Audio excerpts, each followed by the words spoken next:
Tattoo permanent body tattoos are not permitted. നിങ്ങളുടെ body പാർട്സിൽ എവിടെയെങ്കിലും പെർമനൻ്റ് ആയിട്ടുള്ള ടാറ്റൂസും കാര്യങ്ങളൊക്കെ ഉണ്ടെങ്കിൽ നിങ്ങൾ ഈ black and white print out of ഈ admit card will not be accepted. അത് നിങ്ങൾ പ്രിൻ്റ് ഔട്ട് എടുക്കുന്ന സമയത്ത്. നമസ്കാരം, ജോബ് ട്രാക്കിൻ്റെ മറ്റൊരു വീഡിയോയിലേക്ക് എല്ലാവർക്കും സ്വാഗതം. അപ്പോൾ നമ്മളിന്ന് നോക്കാൻ വേണ്ടി പോകുന്നത് ഇന്ത്യൻ കോസ്റ്റ് ഗാർഡിലേക്കൊരു റിക്രൂട്ട്മെൻറ്റ് വന്നിട്ടുണ്ട്. മിനിസ്ട്രി ഓഫ് ഡിഫൻസിൻ്റെ കീഴിലേക്ക് ഇന്ത്യൻ കോസ്റ്റ് ഗാർഡിലേക്കാണ് ഇപ്പോൾ റിക്രൂട്ട്മെൻറ്റ് വന്നിരിക്കുന്നത്. അപ്പോൾ ഇന്ത്യയുടെ ഡിഫൻസ് മേഖലയിലൊക്കെ ജോലി ആഗ്രഹിക്കുന്നവർക്ക് നല്ലൊരു അവസരമാണ് വന്നിരിക്കുന്നത്. അപ്പോൾ നമുക്കിതിൻ്റെ ഡീറ്റെയിൽഡ് ആയിട്ടുള്ള വീഡിയോയിലേക്ക് കടക്കാം.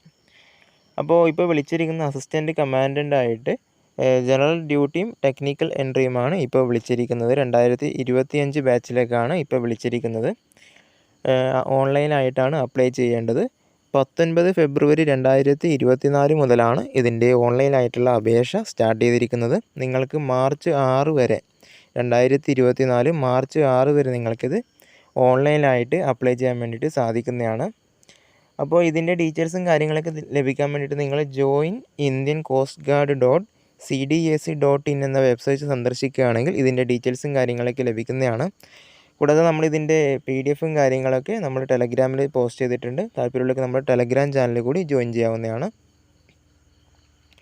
അപ്പോൾ നമുക്ക് പോസ്റ്റിൻ്റെ ക്വാളിഫിക്കേഷൻ, ഏജ് ലിമിറ്റ് തുടങ്ങിയ കാര്യങ്ങളൊന്ന് നോക്കാം. ജനറൽ ഡ്യൂട്ടിക്ക് വേണ്ടത് 21 to 25 വയസ്സാണ് ജനറൽ ഡ്യൂട്ടി പോസ്റ്റിലേക്ക് വേണ്ട ഏജ് ലിമിറ്റായിട്ട് പറയുന്നത്. 1999 1 ജൂലൈ 1999 ഏജ് ലിമിറ്റ് നോക്കുന്നത്. കൂടാതെ 2003 30 ജൂൺ 2003 നിങ്ങൾ ജനിച്ചവരായിരിക്കണം. നിലവിലിപ്പോൾ മെയിൽ കാൻഡിഡേറ്റ്സിന് മാത്രമേ അപ്ലൈ ചെയ്യാൻ വേണ്ടിയിട്ട് സാധിക്കത്തുള്ളൂ. ഫീമെയിൽസിന് അപ്ലൈ ചെയ്യാൻ വേണ്ടിയിട്ട് ഈ 3 പോസ്റ്റുകളിലേക്കും സാധിക്കുന്നതല്ല. 3 പോസ്റ്റിൻ്റെയും ഏജ് ലിമിറ്റ് 21 മുതൽ 25 വയസ്സ് തന്നെയാണ്. ഏജ് കണക്കാക്കുന്നത് സെയിം ഡേറ്റ് ഓഫ് ബർത്ത് വെച്ച് തന്നെയാണ്. എഡ്യൂക്കേഷൻ ക്വാളിഫിക്കേഷനായിട്ട് ചോദിക്കുന്നത് ജനറൽ ഡ്യൂട്ടിക്കാണ് എങ്കിൽ നിങ്ങൾക്ക് ഡിഗ്രി, ഏതെങ്കിലും ഒരു വിഷയത്തിൽ നിങ്ങൾക്ക് മിനിമം 60% കൂടിയിട്ടുള്ള ഡിഗ്രിയാണ് ചോദിക്കുന്നത്. Should hold A degree of 16% മാർക്കാണ് പറയുന്നത്. കൂടാതെ നിങ്ങൾക്ക് മാത്സ്, ഫിസിക്സ് സബ്ജക്റ്റായിട്ട് നിങ്ങൾ പഠിച്ചിരിക്കേണ്ടതാണ്. +2 നിങ്ങൾ ഫിസിക്സ് അതുപോലെ തന്നെ മാത്സ് ഒരു സബ്ജക്റ്റായിട്ട് പഠിച്ചിരിക്കേണ്ടതാണ്. +2 ആണ് പറയുന്നത്, ഡിഗ്രിക്കല്ല. ഡിഗ്രി നിങ്ങൾ ഏത് ഡിസിപ്ലിനും പ്രശ്നമില്ല, പക്ഷേ +2 നിങ്ങൾ മാത്സും ഫിസിക്സും പഠിച്ചിരിക്കേണ്ടതാണ്. ടെക്നിക്കൽ എൻട്രി ഉണ്ട്, മെക്കാനിക്കലാണ് ഫസ്റ്റ് നമ്മൾ നോക്കാൻ വേണ്ടി പോകുന്നത്. 21 to 25 തന്നെയാണ് ഏജ് ലിമിറ്റ് പറയുന്നത്. മെയിൽ കാൻഡിഡേറ്റ്സിനാണ് അപ്ലൈ ചെയ്യാൻ വേണ്ടി സാധിക്കുക. എൻജിനീയറിംഗ് ഡിഗ്രിയാണ് അതിലേക്ക് വേണ്ടത്. Should hold an engineering degree with naval architecture അല്ലെങ്കിൽ മെക്കാനിക്കൽ അല്ലെങ്കിൽ മറൈൻ അല്ലെങ്കിൽ automotive or mechatronics or industrial and production or metallurgy or design or aeronautical or aerospace with 60% മാർക്കാണ് പറയുന്നത്. അല്ലെങ്കിൽ ഇക്വാലൻ്റ് ആയിട്ടുള്ള ക്വാളിഫിക്കേഷൻ ആക്സെപ്റ്റബിൾ ആണ്. ഇനി ഇക്വാലൻ്റ് ആയിട്ടുള്ള ക്വാളിഫിക്കേഷൻ ഉള്ളവർക്കും ഈ പോസ്റ്റിലേക്ക് അപ്ലൈ ചെയ്യാൻ വേണ്ടിയിട്ട് സാധിക്കുന്നതാണ്. 3ാമത്തെ പോസ്റ്റായിട്ട് ഇലക്ട്രിക്കൽ ആൻഡ് ഇലക്ട്രോണിക്സ് ആണ്. ടെക്നിക്കൽ ഇലക്ട്രിക്കൽ ആൻഡ് ഇലക്ട്രോണിക്സ് ഉള്ളവർക്ക് അപ്ലൈ ചെയ്യാൻ വേണ്ടി പറ്റുന്ന ഒരു പോസ്റ്റാണ്. 25 തന്നെയാണ് ഏജ് ലിമിറ്റ്, 21 to 25. എൻജിനീയറിംഗ് തന്നെയാണ്, എൻജിനീയറിംഗ് ഡിഗ്രി തന്നെയാണ് ഇതിൻ്റെയും ക്വാളിഫിക്കേഷൻ. ഇലക്ട്രിക്കൽ ഓർ ഇലക്ട്രോണിക്സ് അല്ലെങ്കിൽ ടെലി കമ്മ്യൂണിക്കേഷൻ അല്ലെങ്കിൽ ഇൻസ്ട്രുമെൻറ്റേഷൻ അല്ലെങ്കിൽ ഇൻസ്ട്രുമെൻറ്റേഷൻ ആൻഡ് കൺട്രോൾ അല്ലെങ്കിൽ ഇലക്ട്രോണിക്സ് ആൻഡ് കമ്മ്യൂണിക്കേഷൻ അല്ലെങ്കിൽ power engineering or power electronics with minimum 60% മാർക്കാണ് ക്വാളിഫിക്കേഷനായിട്ട് ചോദിക്കുന്നത്. അല്ലെങ്കിൽ ഇക്വാലൻ്റ് ആയിട്ടുള്ള ക്വാളിഫിക്കേഷനും ഇതിലേക്ക് അപ്ലൈ ചെയ്യാൻ വേണ്ടി സാധിക്കുന്നതാണ്. ഇതിൽ നിങ്ങൾ +2 നിങ്ങൾക്ക് ഫിസിക്സും മാത്സും നിങ്ങൾ സബ്ജക്റ്റായിട്ട് പഠിച്ചിട്ടുള്ള +2 നിങ്ങൾ പാസ്സായിരിക്കേണ്ടതാണ്. ഈ ഒരു 3 പോസ്റ്റിലേക്കും അത് നിർബന്ധമായിട്ടും പറയുന്നുണ്ട്. +2 നിങ്ങൾ സയൻസ് പോലുള്ള വിഷയങ്ങൾ ആയിരിക്കണം, അല്ലെങ്കിൽ VHSC അതിൽ മാത്സും ഫിസിക്സും ഉണ്ടായിരിക്കേണ്ടതാണ്. എക്സാമിനേഷൻ്റെ ക്രൈറ്റീരിയയും കാര്യങ്ങളൊക്കെ സാധാരണ തന്നെയാണ്. ഏജ് റിലാക്സേഷനും കാര്യങ്ങളൊക്കെ നിങ്ങൾക്ക് ലഭിക്കുന്നതാണ്. OBCക്ക് 3 വർഷത്തെയും SC STക്കൊക്കെ 5 വർഷത്തെ ഏജ് റിലാക്സേഷനും കാര്യങ്ങളൊക്കെ ലഭിക്കുന്നതാണ്. വേക്കൻസിയുടെ ഡീറ്റെയിൽസ് നോക്കുന്ന സമയത്ത് ടോട്ടൽ 70ഓളം വേക്കൻസിയാണുള്ളത്. GDയിൽ 50 വേക്കൻസിയാണ് ടോട്ടൽ. ടെക്നിക്കലാണെങ്കിൽ 20 വേക്കൻസിയാണ് ടോട്ടൽ ഉള്ളത്.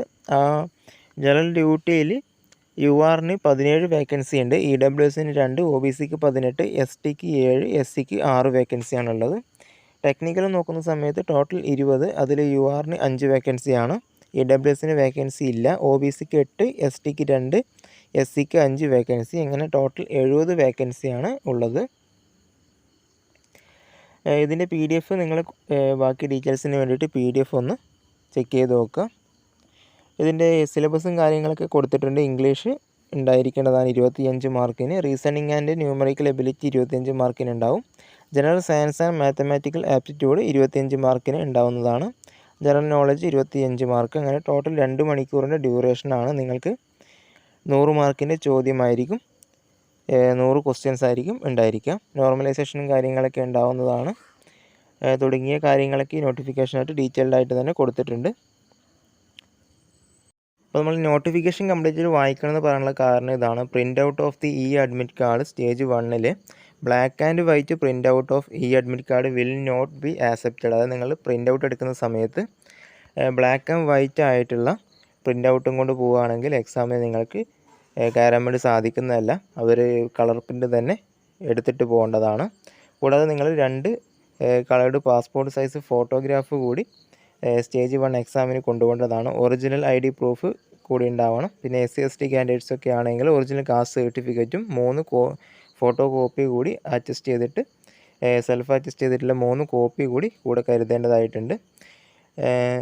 സ്റ്റേജ് 2 എക്സാമിൻ്റെ കാര്യം നമ്മൾ നോക്കുന്ന സമയത്ത് നിങ്ങൾ 2 കോപ്പീസ് ഓഫ് കമ്പ്യൂട്ടർ, അതായത് നിങ്ങൾ പ്രിൻ്റ് ആപ്ലിക്കേഷൻ ചെയ്തതിൻ്റെ പ്രിൻ്റ് എടുക്കേണ്ടതാണ്. 2 പാസ്പോർട്ട് സൈസ് കൂടി എടുക്കേണ്ടതാണ്. അതായത് 6 മാസത്തിനകത്തുള്ള ഒരു പാസ്പോർട്ട് സൈസ് ഫോട്ടോ നിങ്ങളുടെ കയ്യിലുണ്ടാവണം. നിങ്ങൾ 10ാം ക്ലാസ്സിൻ്റെ ഒറിജിനൽ മാർക്ക് ലിസ്റ്റ് ഷീറ്റ് കൂടി അവർ കൊണ്ടുപോകാൻ പറയുന്നത്. ഒറിജിനലാണ് പറയുന്നത്, കോപ്പിയല്ല.